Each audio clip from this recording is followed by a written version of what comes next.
जयतु भारतम जयतु संस्कृतम सर्वेभ्यो नमो नमः।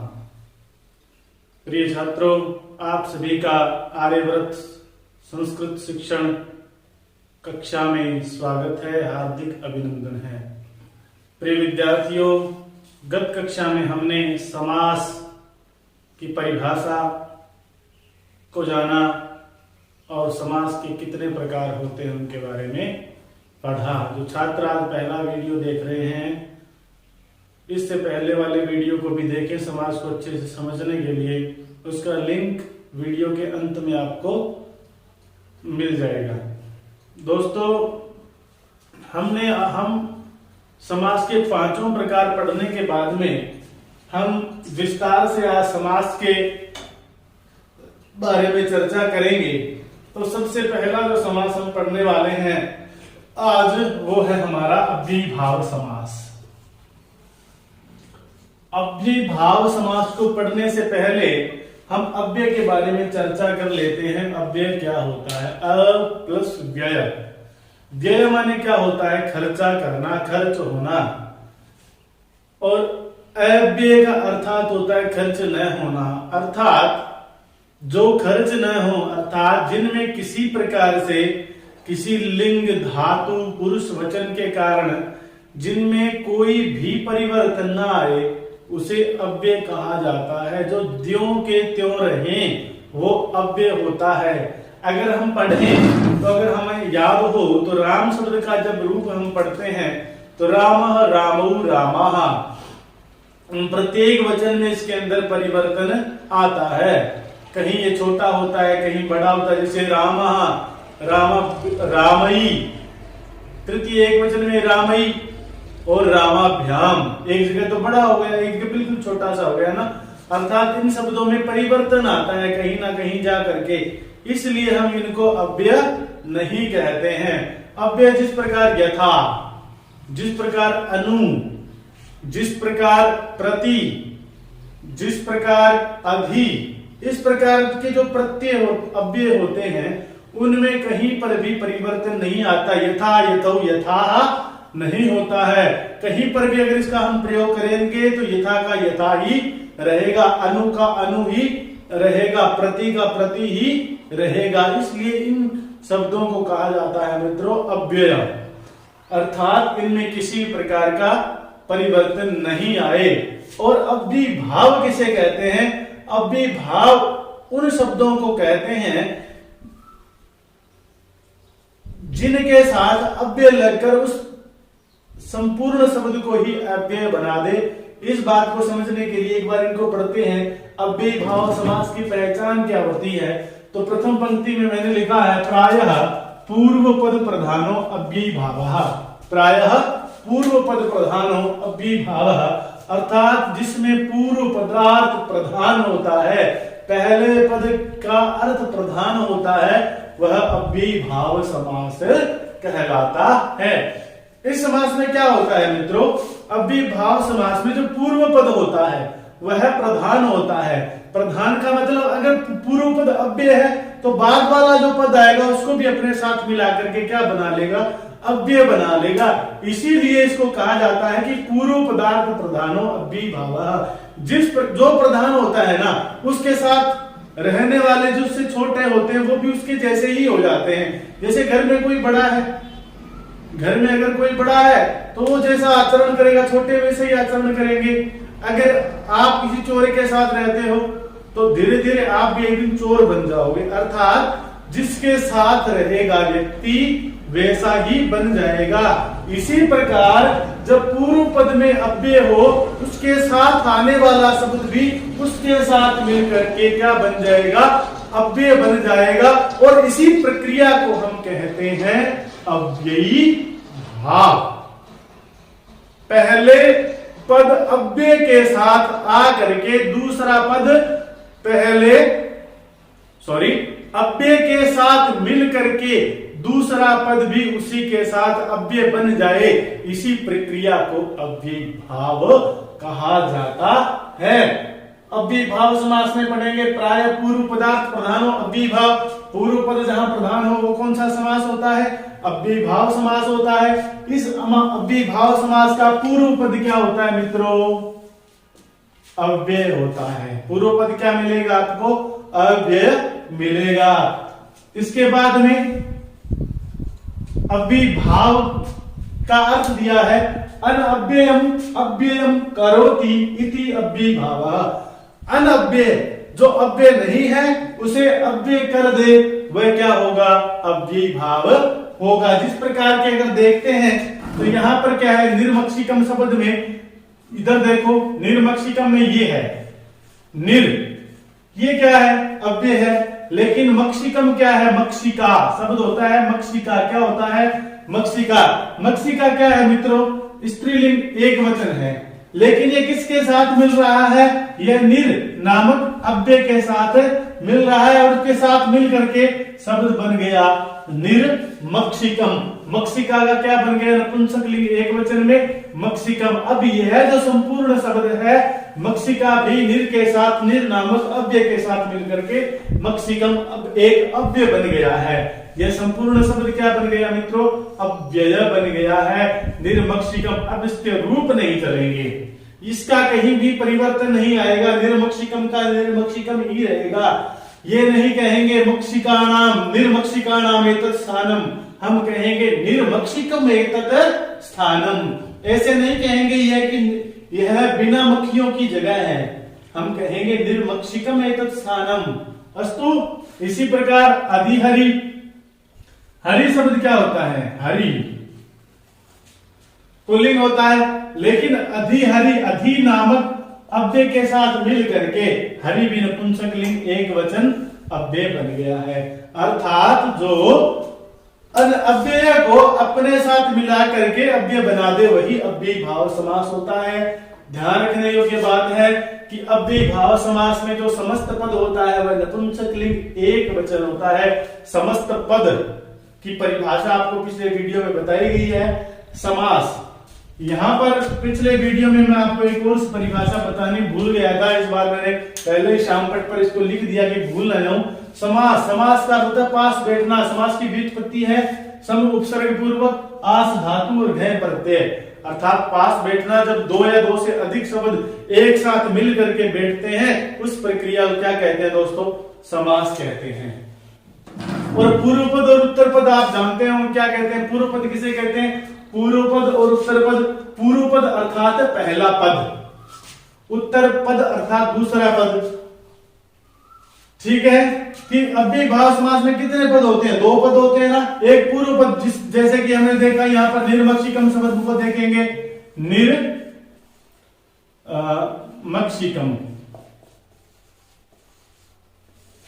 निर्मक्षिकम मक्षिकाणाम अभावः। इस पूर्व पद और उत्तर पद देखिए, एक तो है यहां पे निर, दूसरा है मक्षिका, मक्षिकम। निर क्या है? पहले वाले पद को क्या कहेंगे? पूर्व पद। और मक्षिकम को क्या कहेंगे? उत्तर पद। इतना समझ में आया? यहां तक समझने लायक बात क्या थी?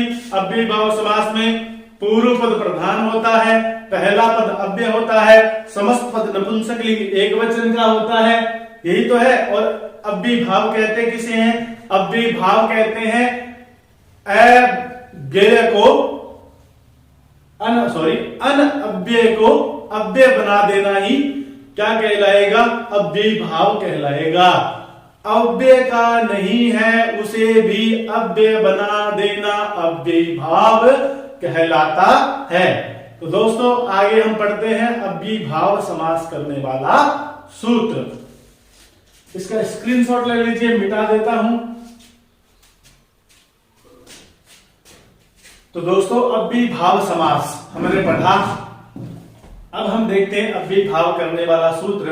अव्ययीभाव करने वाला सूत्र है अव्ययम विभक्ति समीप समृद्धि व्यर्थि यथा भावाप्यया संप्रति शब्द प्रादुर्भाव पश्चात यथा पूर्व योग पद्य सादृश्य संपत्ति साकल्यान्त वचनेषु। अव्ययम विभक्ति समीप समृद्धि वृद्धि अर्थाभावात्यया संप्रति शब्द प्रादुर्भाव तथा पश्चात यथानुपूर्वी योग पद्य सादृश्य संपत्ति साकल्यान्त वचनेषु। इन 16 अर्थों में जब अव्यय पूर्व भाग में प्राप्त हो, समस्त पद के पूर्व में इन 16 अर्थों में जब अव्यय हो तब अव्ययी भाव समास होता है।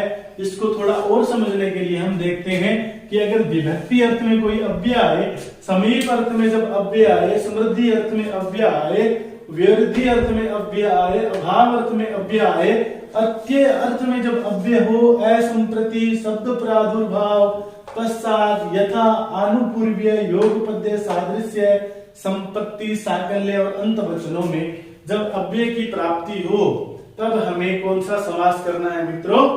अव्ययी भाव समास करना है। यहां तक क्लियर है, कोई दिक्कत नहीं है। तो एक बार इन अर्थों में कैसे, विभक्ति अर्थ में कैसे, समीप अर्थ में कैसे, ये तो जानना पड़ेगा ना। ये जानने के लिए हम देखते हैं कुछ उदाहरण। तो देखिए विभक्ति अर्थ में हरऊ शब्द क्या है? हरऊ इति शब्द प्राप्त हो रहा है अधिहरि। अधिहरि, अधि मतलब सप्तमी विभक्ति में बनता है, अधि का अर्थ होता है में, तो अधिहरि। तो अधि जो अव्यय है किस अर्थ में प्राप्त होता है? में, सप्तमी विभक्ति अर्थ में प्राप्त होता है, इसलिए अधिहरि कौन सा समास है मित्रों? अव्ययी भाव समास। समीप अर्थ में उपकृष्णम, उप का अर्थ होता है निकट। उपकृष्णम शब्द का समस्त पद क्या बनता है?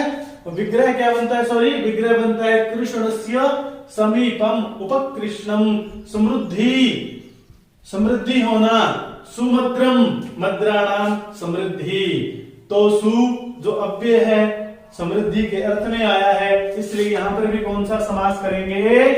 अव्ययी भाव समास करेंगे। सुमद्रम वृद्धि अर्थ में, नाश होने के अर्थ में। दुर्यवनम, यहाँ पर दुर जो अव्यय है नष्ट होने के अर्थ में आया है, ठीक है, इसलिए हमें दुर्यवनम यवना नाम वृद्धि। अभाव अर्थ में जब हो, अभाव अर्थात ना होना, किसी स्थान पर मक्खियां नहीं होंगी, उस स्थान को कहेंगे निर्मक्षिकम स्थानम एतत्, अर्थात वहां किसका अभाव है?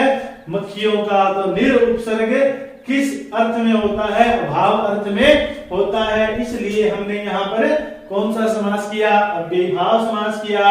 अत्यय, अत्यय का होता है ज्यादा होना, तो अति जो उपसर्ग है किस अर्थ में आता है? अत्यय में आता है, तो इसलिए अति हिमम क्या बना? अति हिमम, हिमस्य अत्यया। असंप्रति, असंप्रति का अर्थ होता है कि और नहीं चाहिए, ठीक है। अब और ठीक नहीं, तो अति निद्रा, अति निद्रा का अर्थात होता है नींद ज्यादा हो गई है, अब और निद्रा नहीं चाहिए, तो निद्रा संप्रति न युज्यते। तो असंप्रति अर्थ में अति अव्यय आया है, इसलिए यहाँ पर भी कौन सा समास है? अव्ययी भाव समास। शब्द प्रादुर्भाव, किसी शब्द का प्रकाश होना, तो इति हरि, इति इति अर्थात अब हरि, हरि पर जोर दिया, इति हरि कि हरि यह शब्द है, तो हरि शब्द का प्रकाश। पश्चात का होता है बाद में। अनुविष्णु, विष्णु पश्चात, तो अनुपश्चात अर्थ में अव्यय आया है, तो अनुविष्णु शब्द बना। और समास कौन सा हो गया हमारा? अव्ययी भाव समास। यथा, यथाशक्तिम अनतिक्रम्य, ठीक है, ये योग्यता, विप्सा।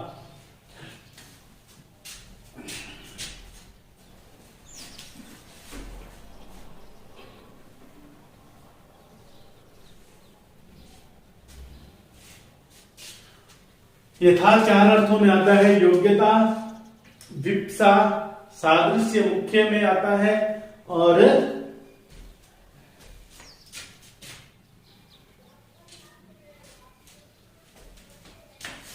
यथा, यह जो है अव्यय 4 अर्थों में आता है। योग्यता में आता है, विप्सा में आता है, पदार्थ अनतिवृत्ति में आता है, और मुख्य सादृश्य में आता है, ठीक है। तो ये जो है यथा पदार्थ अनतिवृत्ति में आता है कि अब और ज्यादा नहीं, उसके अनुसार, शक्ति के अनुसार, मर्यादाओं के अनुसार, सीमाओं का अतिक्रमण न करना। अनतिक्रम्य, यथाशक्ति, शक्ति अनतिक्रम्य की, यथाशक्ति दानम यथा धनम अस्तु, तो यथाशक्ति शक्ति अनतिक्रम्य। तो यहां पर भी पदार्थ अनतिवृत्ति यथार्थ में आया है, ठीक है, इसलिए यहां पर भी कौन सा समास किया हमने, अव्ययीभाव समास किया। उसके जो और उदाहरण है वो भी अपन यहां पर देखते हैं।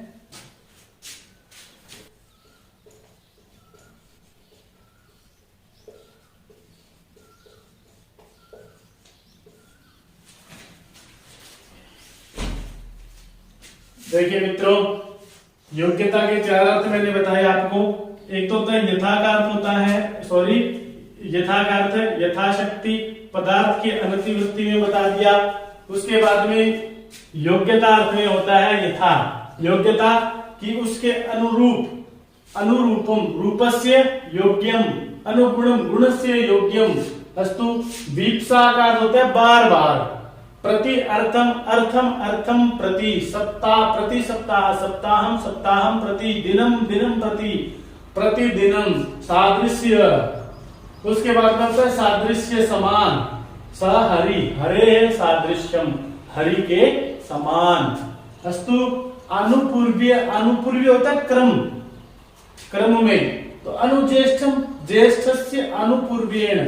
योगपद्य, योगपद्य का अर्थ होता है साथ अस्तु, तो योगपद्य सहचक्रम चक्रेण सहितम, सादृश्य एक गौण सादृश्य होता है सह सखी, सदृशः सख्या, सखी के जैसा, मित्र के जैसा। संपत्ति, संपत्ति माने वृद्धि होना, सहक्षत्रम चित्राणाम संपत्ति। साकल्य कहते हैं संपूर्ण को, किसको कहते हैं, संपूर्ण को। सहतृणम तृणम अपि अपरित्यज्य अंतवचन, अर्थात पर्यंत की उस तक, सागनी उस तक, अग्नि ग्रंथ पर्यंतम, सागनी ग्रंथ अग्नि ग्रंथ पर्यंतम। ये था हमारा अव्ययीभाव समास के मुख्य मुख्य उदाहरण, मुख्य मुख्य स्वरूप जो आपके पेपर में आ सकते हैं। अब पेपर में आने लायक और भी बहुत से शब्द हैं मित्रों, जो आपकी बुक्स के अंदर आपको मिल जाएंगे, उनको पढ़ लीजिए। और मैं कोशिश करूंगा कि जितने और शब्द भी मेरे पास हैं अव्ययीभाव समास के, वो भी आपको बता दिए जाएं। अगर बोर्ड पर इस प्रकार सारे अगर करने लग जाएंगे तो हमारी कक्षा पूर्ण नहीं होगी और हमारा जो विषय है वो भी नीरस सा बन जाएगा। इसलिए बाकी के उदाहरण आपको लिख करके मिल जाएंगे। इसके बाद में क्या है, अव्ययीभाव समास का ही मित्रों एक मुख्य स्वरूप और होता है, वो भी आपको अभी बता दे रहा हूं, क्योंकि कई बार क्या होता है उसमें से भी पूछ लिया जाता है और वहां पर क्या है हम थोड़ा आउट हो जाते हैं, बोल को मिस कर देते हैं, ठीक है ना। तो आप ध्यान रखिए कि एक समास होता है द्विगु समास, उसकी पहचान है संख्या पूर्व द्विगु। अगर संख्या पूर्व में है तो कौन सा समास होगा मित्रों, द्विगु समास होगा। लेकिन ध्यान रखने लायक जो बात है वो ये है कि अगर नदीवाची शब्द के साथ, किसी नदीवाची शब्द के साथ पूर्व भाग में अगर कोई संख्यावाची शब्द आ गया तो वहां पर द्विगु समास न होकर के कौन सा समास होगा, समाहार अर्थ में ही अव्ययीभाव समास होगा। इसके कुछ उदाहरण हम अभी पढ़ेंगे।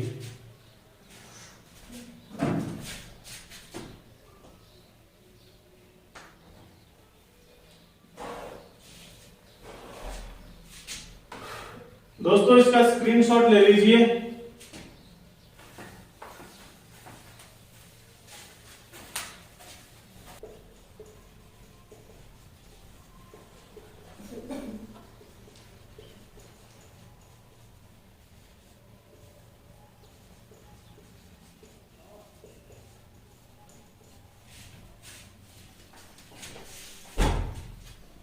देखिए दोस्तों, अगर संख्यावाची शब्दों का नदी विशेष बताने के लिए समाहार अर्थों में जिक्र करना हो तो भी अव्ययीभाव समास होता है। जैसे कि द्वियमुनम, प्रथम दृष्टया देखने से लगता है कि संख्या पूर्व द्विगु और हम तुरंत द्विगु समास पर काला कर देंगे, लेकिन उस हम बाहर आकर के देखेंगे तो हमारा मुंह काला हो जाएगा।